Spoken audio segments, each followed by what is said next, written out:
This is Jeremy Wellborn, and I am in the garage with my 2020 Corvette to talk about some of the things that are different between the 7th generation Corvette and the 8th generation Corvette when it comes to removing your wheels.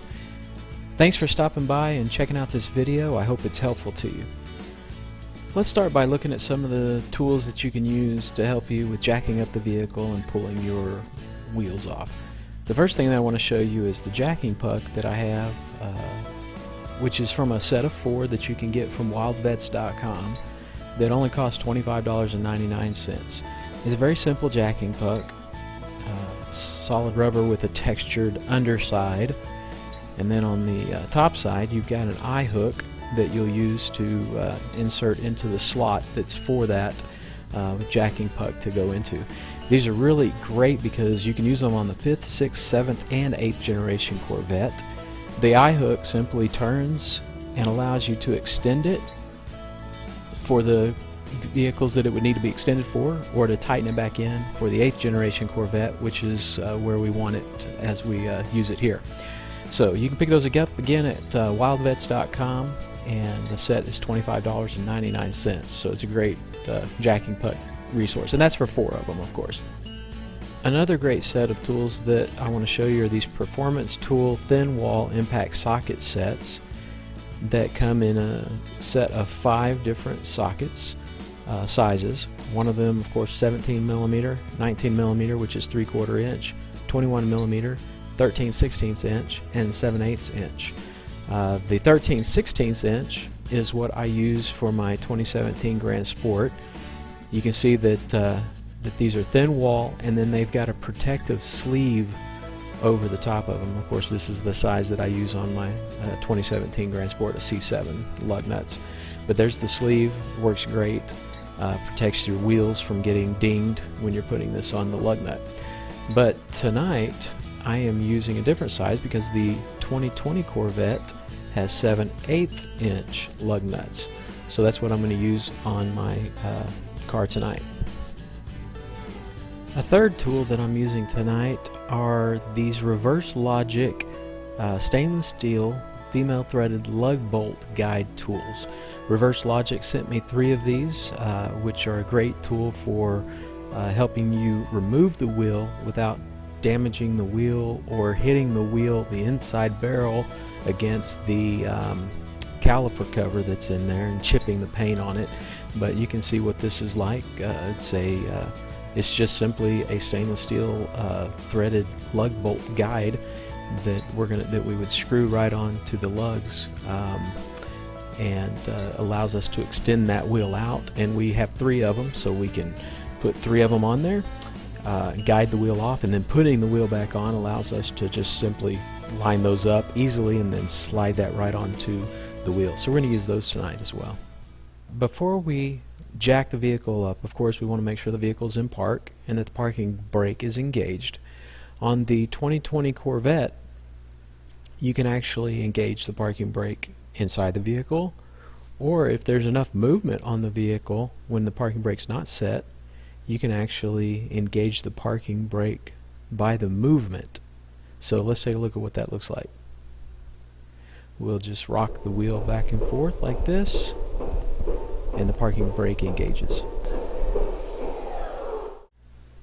The next thing we're going to do, of course, is take our jacking puck and find the oval slotted hole in the frame that is made for the jacking point on this car.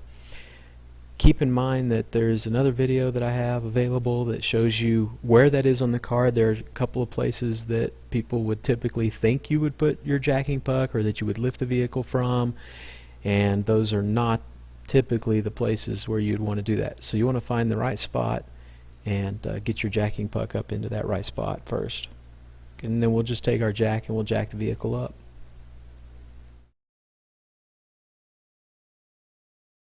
I would never use a torque wrench to remove a lug nut.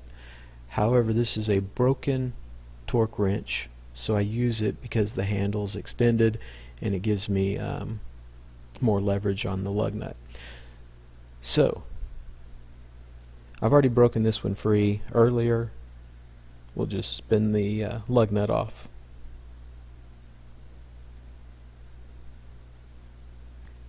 This is where we're going to use our reverse logic lug bolt guide tool on the wheel to pull the wheel off.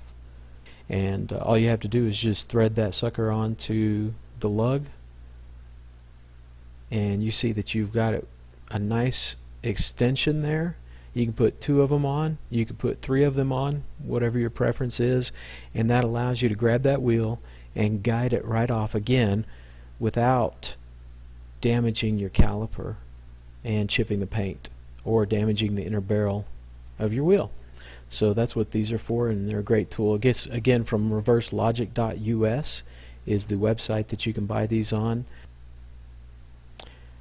So now we're going to put our wheel back on, put our lug nuts back on, torque them down. We've got our 7/8 inch socket with the protective sleeve. We'll spin that lug nut back on there, just like this. And there's something that's very different between the 7th generation and the 8th generation Corvette, which is the torque specification for the lug nuts. The 7th generation Corvette required 100 pound-feet of torque, and the 8th generation requires 140 pound-feet of torque. So we're going to torque that sucker down to 140 pound-feet.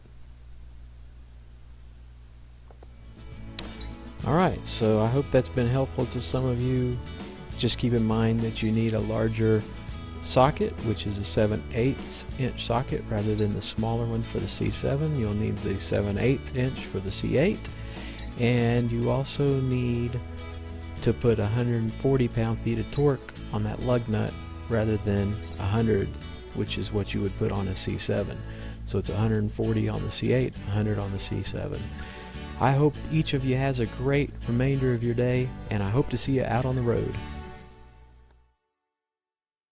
I hope my audio is better tonight. I'm in my garage that has a high ceiling, and that's created a lot of reverb in the last couple of videos. I have ordered a microphone, but tonight I'm using my daughter's gaming headset microphone.